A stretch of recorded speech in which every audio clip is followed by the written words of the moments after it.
केंद्र के माध्यम से फिंगरप्रिंट की डिजिटल कॉपी बनाकर लोगों के रुपए आधार कार्ड के जरिए निकालने का खुलासा करते हुए पुलिस ने 5 लोगों को गिरफ्तार किया। देखिए ये रिपोर्ट।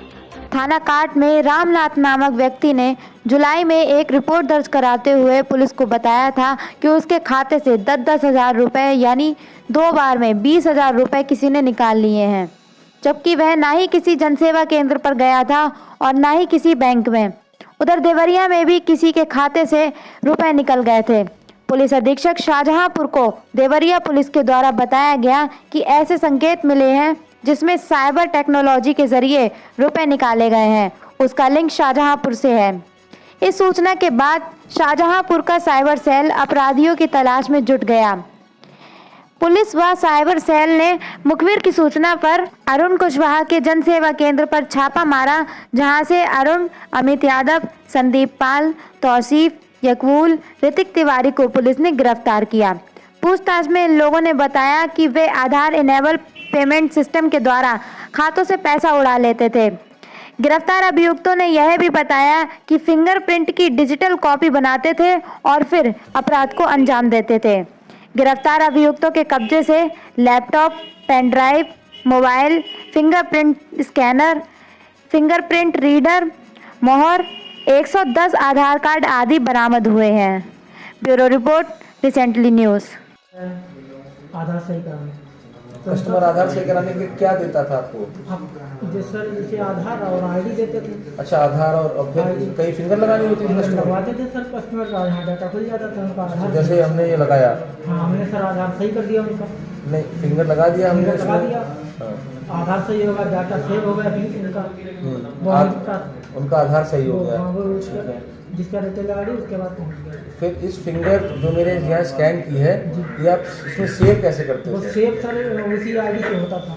किस आईडी से? वो ऐप सर्वर, ऐप सेवर से। और एक और ऐप होता है डिजी फिंगर। अच्छा, उससे मतलब मैं इस पे अंगूठा लगाऊंगा तो मेरी हो जाएगा, ये कॉपी सेव हो जाएगी उसमें। अच्छा, फिर वो कॉपी कहाँ जाती थी? वो ऐसे सेव हो जाता था ऐसे? अच्छा, ये जैसे ये सेव है इसमें। अच्छा, ये फिंगर स्कैन है किसी की?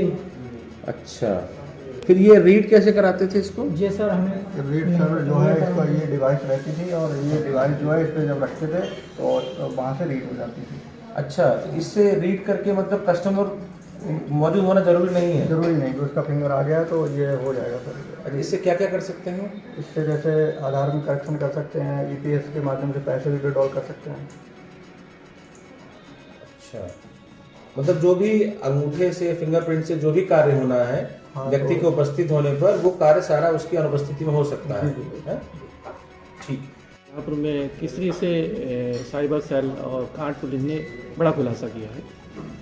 ये थाना काट में एक रामनाथ थे जिनके द्वारा अभियोग पंजीकृत कराया गया था, जिसमें उन्होंने ये बताया कि साहब मैं किसी जनसेवा केंद्र में गया नहीं, लेकिन मेरे पैसे हमारे अकाउंट से निकल गए।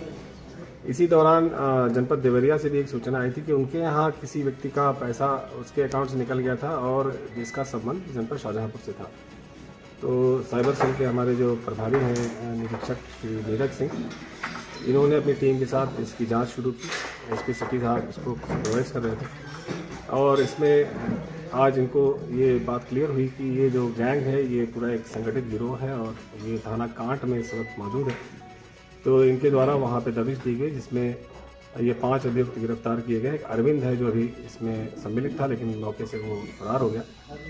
तो जो पकड़े गए हैं उन्होंने इस बारे में पूरी से जब पूछताछ तो उन्होंने बताया कि जैसे किसी जनसेवा केंद्र में, अधिकतर लोग जनसेवा केंद्र ही हैं, जब लोग आते हैं तो उनका जब EPOS मशीन पे जब वो अपना अंगूठा फिंगरप्रिंट देते हैं तो एक इलेजिटिमेट ऐप है, उसके ज़रिए से उसको वो स्कैन करके अपने लैपटॉप पे ले लेते हैं और वहाँ से मोबाइल पे ट्रांसफ़र कर लेते हैं। इसके पश्चात उस मोबाइल से ही जो इनका जो EPOS मशीन है उसको ही इम्प्रोवाइज करके उसी के अंदर से एक पार्ट को निकाल के और मोबाइल से ही वो डायरेक्टली ट्रांसफ़र हो जाता है, स्कैन हो जाता है और ऑथेंटिकेट हो जाता है उसका। तो आधार के उनके डिटेल्स हैं, उसका फिंगरप्रिंट है, तो इसके बाद वो उससे कोई भी ऐसा कार्य कर सकते हैं जिसमें उसका पेमेंट निकालना हो, चाहे उनका आधार अल्टर करना हो, उनके एड्रेस बदलने हो, जो भी उनको अल्टरेशन उसमें चाहिए वो कर सकते हैं। तो इस प्रकार से ये एक बहुत नया तरह का एक ये साइबर क्राइम प्रकाश में आया है और इसमें एक संदीप भी गिरफ्तार हुआ है, जो वहाँ तिलहर में धान क्रय केंद्र चला रहा है, इसके पहले भी चलाया करता था। उसके ही कब्जे से सिम कार्ड्स बरामद हुए काफ़ी भारी मात्रा में। तो जब इससे सिम कार्ड के बारे में पूछताछ हुई तो उसका कहना है कि साहब जो धान क्रय केंद्र में जो किसान जिनके पास मोबाइल फ़ोन नहीं हुआ करते थे तो उनके लिए सिम मंगा के रखता था प्री एक्टिवेटेड, और उसमें वो उनके आधार को उसके साथ जोड़ करके और उसके हिसाब से वो आगे कर, चूँकि OTP आती है उसमें, तो वही नंबर डाल के और उस पर OTP लेके और उसके बाद उनका क्रय करता था। लेकिन इसमें थोड़ा सा अभी शेडी है ये मामला। ऐसा प्रतीत होता है कि इसका उपयोग वो गलत तरीके से धान क्रय करने में उपयोग होता था, जिसकी जांच की जाएगी। और इन अभियुक्तों के विरुद्ध जो थाना काट पर ऑलरेडी जो अभियोग पंजीकृत है उसके अतिरिक्त अभियोग पंजीकृत कर सुसंगत धाराओं के अंतर्गत अग्रिम वैधानिक कार्रवाई की जा रही है। इस संबंध में विस्तृत जांच भी की जाएगी और इससे और भी जो जनसेवा केंद्र है उनमें भी क्या ऐसी स्थिति है जिससे बहुत सारे ऐसे सरकारी जो लाभ मिलने थे लाभार्थियों को, हो सकता है कि उनमें से भी वो उससे वंचित रहते हों और उनका पेमेंट ये निकाल लेते हों। तो इस बारे में भी गहनता से जांच की जाएगी। जिलाधिकारी महोदय को इस संबंध में अवगत कराया गया है और उनके स्तर से भी अग्रिम कार्रवाई की जाएगी। मैं यही संदेश देना चाहूँगा कि चूँकि डिजिटल युग है, तमाम चीज़ें डिजिटाइज हो रही हैं और उसके आधार पे उनके गाढ़ी कमाई का पैसा निकल भी सकता है। तो बहुत सावधानी पूर्वक जहाँ भी वो अपना फिंगरप्रिंट दें तो ये इंश्योर करें कि उनका फिंगरप्रिंट केवल उसी वक्त और उसी कार्य के लिए इस्तेमाल हो रहा है, किसी अन्य कार्य के लिए इस्तेमाल ना हो।